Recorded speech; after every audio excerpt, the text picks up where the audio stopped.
Selamat pagi. Pagi selalu semangat pagi. Siapa kita? Kelompok 1. Siapa kita? Kelas 9B. Kelompok 1 tunjukkan yel-yelmu.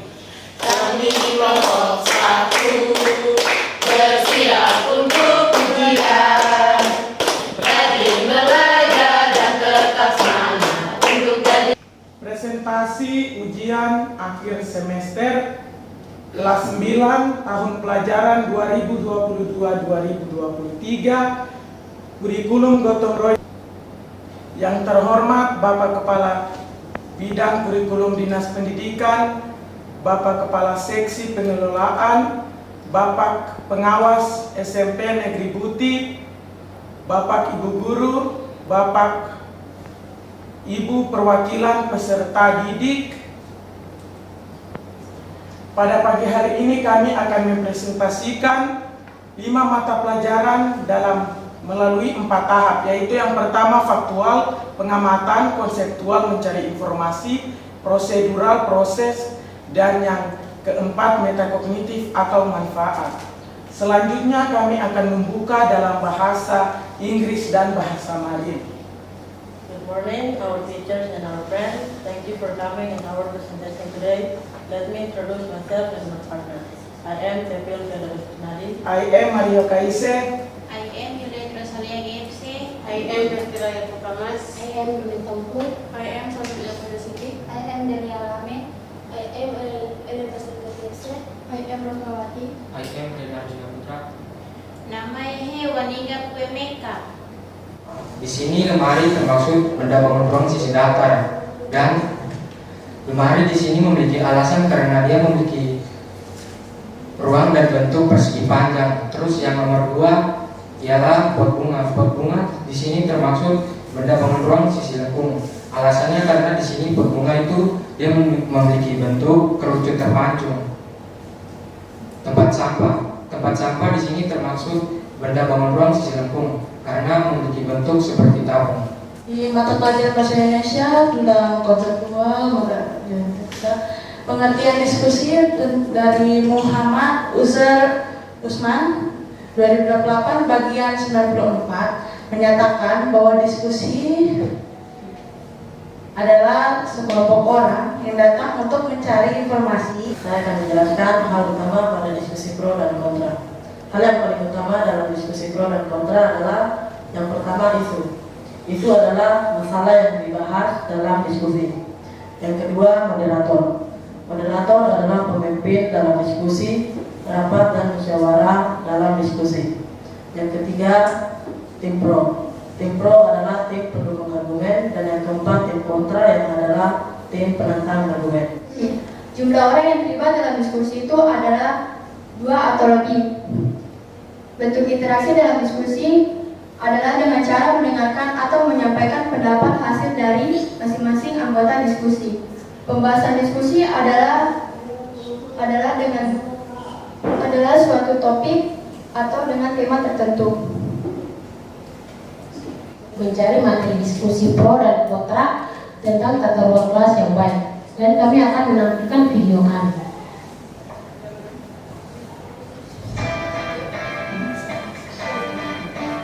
Dan terima kasih kepada Bapak Ibu Guru yang telah memberikan kesempatan kepada kelompok kami.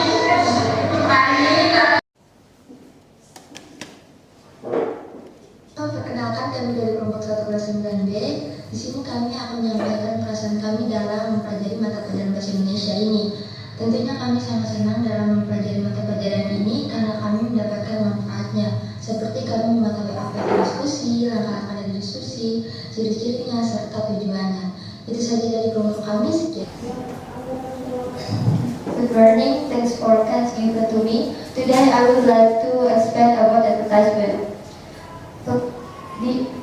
This virtual stage, we are asked to find advertisement for products in the form of food and drink. Picture 1, Tepujuk, make rice anywhere. Picture 2, KFC with aroma good taste. And picture 3, Pommy, noodle pop Bruce, keep on exciting. Next, conceptual definition of advertisement is the means of communication in which a product, brand, or service is promoted to a viewership in order to attract interest, engagement, and sales. Thank you, Lala. I will explain function and structure of advertisement. The first function of advertisement are informing, influencing, increasing silence, adding value, and other reward. Morning, Rabu Prime after we learned about advertising, we finally knew the meaning of advertising.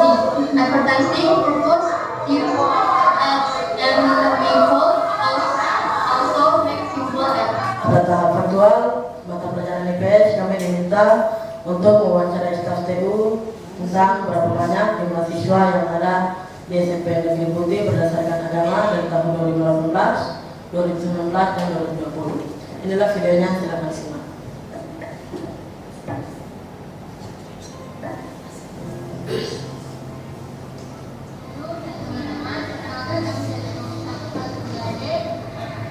Sini saya akan menjelaskan dinamika penduduk menurut kelompok kami. Dinamika penduduk menurut kelompok kami adalah penjumlahan pada suatu wilayah yang disebabkan oleh 3 faktor, yaitu yang pertama kelahiran atau mortalitas, yang kedua kematian atau mortalitas, yang ketiga perpindahan atau migrasi. Pada tahap prosedural kami diminta untuk membuat diagram batang jumlah peserta didik berdasarkan agama dari tahun 2018, 2019, dan 2020. Yang beragama Katolik menunjukkan diagram batang berwarna merah, yang beragama Protestan menunjukkan diagram batang berwarna orange, dan yang Islam menunjukkan diagram batang berwarna kuning. Pada tahun 2018 yang beragama Katolik ada 134 siswa, yang beragama Protestan ada 73 siswa, dan yang beragama Islam ada 104 siswa.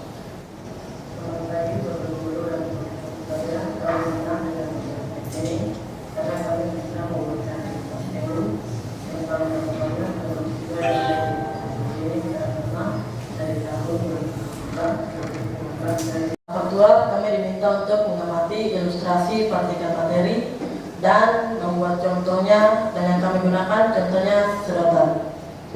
Jika sedotannya masih utuh menunjukkan 1 partikel materi. Jika digunting menjadi 2 menunjukkan 2 partikel materi, dan jika digunting terus menerus akan diperoleh serpihan-serpihan terkecil dari partikel materi. Di sini saya akan menjelaskan tahap konseptual apa itu pengertian partikel materi. Partikel materi adalah bagian terkecil dari suatu materi. Partikel materi tersusun dari atom, molekul, dan ion. Di sini saya akan menjelaskan pengertian atom menurut para ahli. Menurut Leucippus dan Democritus, atom adalah bagian terkecil dan suatu materi yang tidak bisa dibagi-bagi. Atom juga adalah suatu penyusun materi yang ada di dunia ini. Pengertian atom menurut Joseph John Thomson. Atom adalah sebuah bola yang bermuatan positif dan dikelilingi oleh elektron seperti kismis. Jadi kami akan membuat gambaran atom menurut Thomson.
negatif, serta dikelilingi oleh elektron seperti kismis.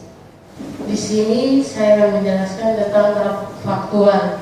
Di tahap faktual ini kami diminta untuk mengamati benda-benda yang ada di sekitar sekolah. Di sini kami mengamati terpucuk, bola, dan ember. Di sini saya akan menjelaskan tentang bangun ruang sisi lengkung. Bangun ruang sisi lengkung adalah bangun ruang yang memiliki selimut. Di sini Bapak Ibu Guru bisa lihat terpucuk termaksud dalam tabung ruang. Terpucuk termaksud dalam bangun ruang sisi lengkung berbentuk tabung. Bola termaksud dalam bangun ruang sisi lengkung berbentuk kerucut terberancung. Pada tahap konseptual, kami diminta untuk mencari unsur-unsur, pengertian, rumus, sifat-sifat, dan ciri-ciri dari kerucut, tabung, juga bola. Yang akan saya jelaskan unsur-unsur kerucut dan pengertian kerucut. Unsur-unsur kerucut terdiri dari titik puncak, selimut kerucut, tinggi kerucut, garis kerucut, bidang alas, diameter alas, jari-jari. Prosedural, contoh soal, berapa banyak bahan kulit atau pembahan pembuatan lapisan bola yang diperlukan oleh suatu pabrik dalam membuat satu buah bola. Apabila bola yang akan dibuat berukuran jari-jari bola 10 cm, penyelesaiannya, luas permukaan bola sama dengan 4 pi jari-jari pangkat 2. 4 kali 3,14 kali 10 pangkat 2 sama dengan 12,56 sama dengan kali 100 sama dengan 1256 cm pangkat 2. Silakan menyaksikan testimoni dari kami. Di sini kami dari kelas 9 1 manfaat kami mempelajari mata pelajaran matematika. Kita sangat senang karena bisa tahu benda-benda bersisi lengkung, yaitu pot bunga berbentuk kerucut. Baik, selanjutnya kami akan masuk dalam sesi tanya jawab. Kepada Bapak Ibu Guru kami persilakan.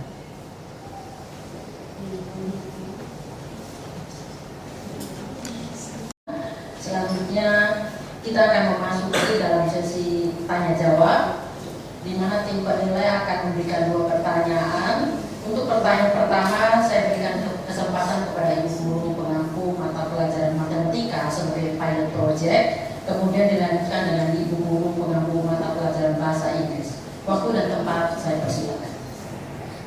Oke, terima kasih untuk kesempatannya. Untuk pelajaran matematika, tolong kelompok perhatikan baik-baik pertanyaannya.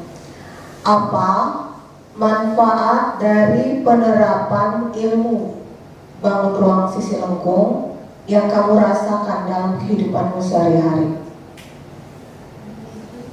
Oke, silakan berdiri, bisa dijawab.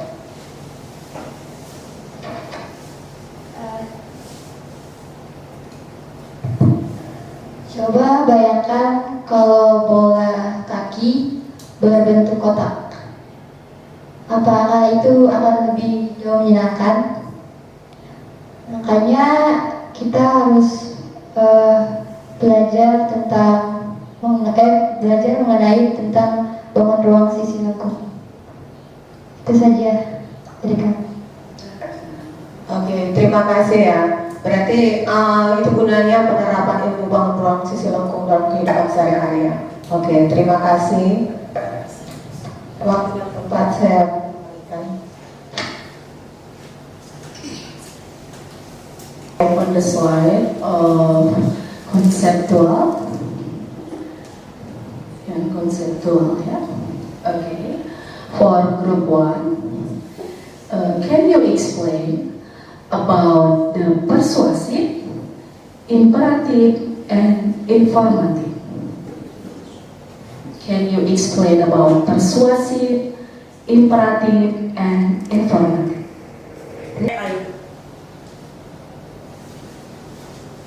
Okay, I will try to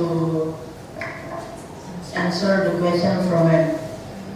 The first, persuasive. Advertisement text is persuasive because the goal is to attract buyers. The text must be able to convince people to buy the product or use the service. The second, imperative. Usually, what is in the ad is in the form of imperative sentences, namely sentences that contain comments. And the third, informative. Advertisement text must also be informative so that buyers and customers know what exactly product or service is being advertised. Okay, great answer. Kita beri aplaus dulu untuk kelompok 1.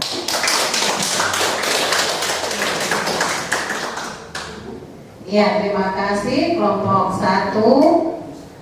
Sedikit dari Ibu, dan yang terakhir, pembelajaran kita tematik kolaboratif kurikulum gotong royong ini sudah tema keempat, ya. Ibu mau tanya, perasaan kamu tentang pembelajaran kita ini kira-kira bagaimana? Apakah ada manfaatnya yang kamu rasakan, ya? Karena kalau kita ikuti sama-sama, mulai uraian kamu tadi untuk 5 mata pelajaran tadi sangat kontekstual, sesuai dengan rancangan dari kurikulum gotong royong. Di sini ada Bapak Kabid, karena kurikulum ini adalah rancangan dari Bapak Kabid. Bapak Ibu di sini ada Pak Pengawas, ada Kepala Seksi. Nah, apa perasaan kamu selama kamu mempelajari, ya, selama kamu belajar dalam bentuk tematik kolaboratif? Semua boleh memberikan pendapat. Silakan.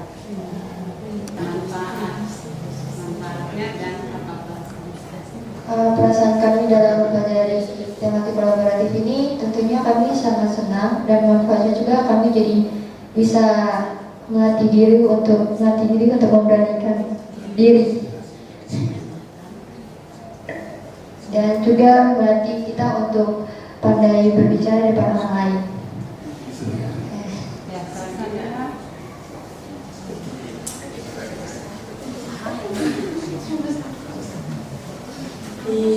Di sini kami juga bisa untuk meningkatkan ilmu pengetahuan kami, dan juga untuk pede dan keberanian kami di depan orang, cara bicara dan tidak tegang di depan. Sekian dari saya.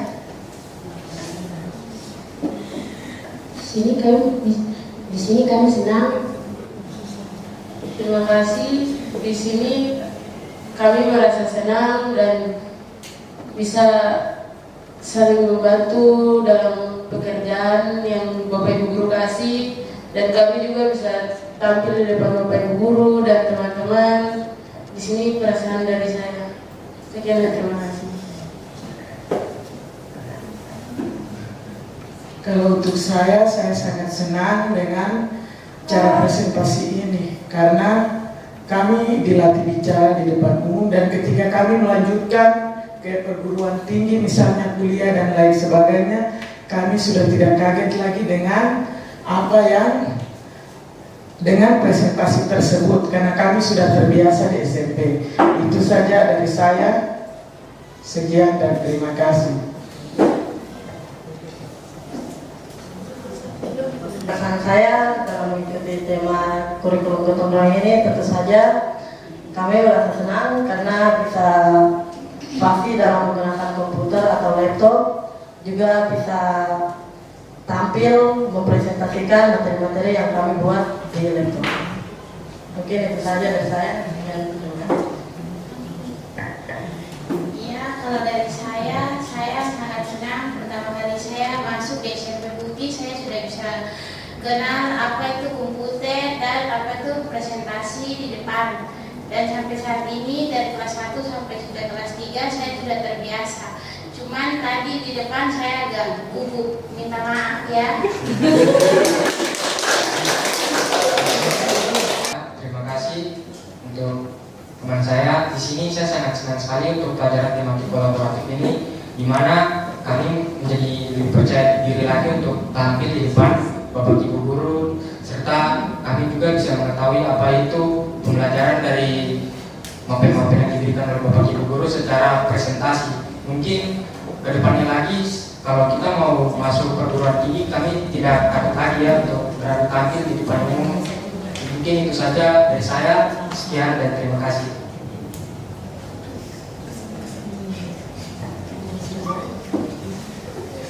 Kami merasa senang dalam pembelajaran tematik kolaboratif karena kami bisa tampil di depan Bapak Ibu guru dan tamu undangan dengan lebih baik. Perasaan saya mempelajari tema kolaboratif, saya bangga dan saya senang mempelajarinya. Dan kami tidak tahu dan menjadi tahu. Itu saja dari saya. Ya, kita berikan tepuk tangan untuk kelompok 1 yang bisa melakukan materi kita pada pagi hari ini, dan mungkin mereka sudah mempersiapkan dari rumah, dari di kelas. Cuma karena ini kali pertama, jadi mereka agak sedikit gugup. Ya, mohon dimaafkan Bapak Ibu guru dan Bapak Ibu Bapak pengawas dan Bapak Kepala Guru-guru. Ya, saya akan memberikan kesempatan untuk kelompok 1 untuk menutup presentasi pada pertama ini. Silakan. Dari kami kelompok 1, bila ada salah kata mohon dimaafkan. Selamat pagi. Pagi, selalu semangat pagi.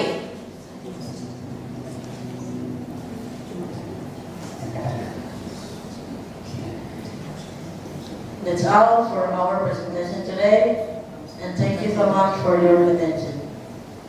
Selamat pagi. Pagi,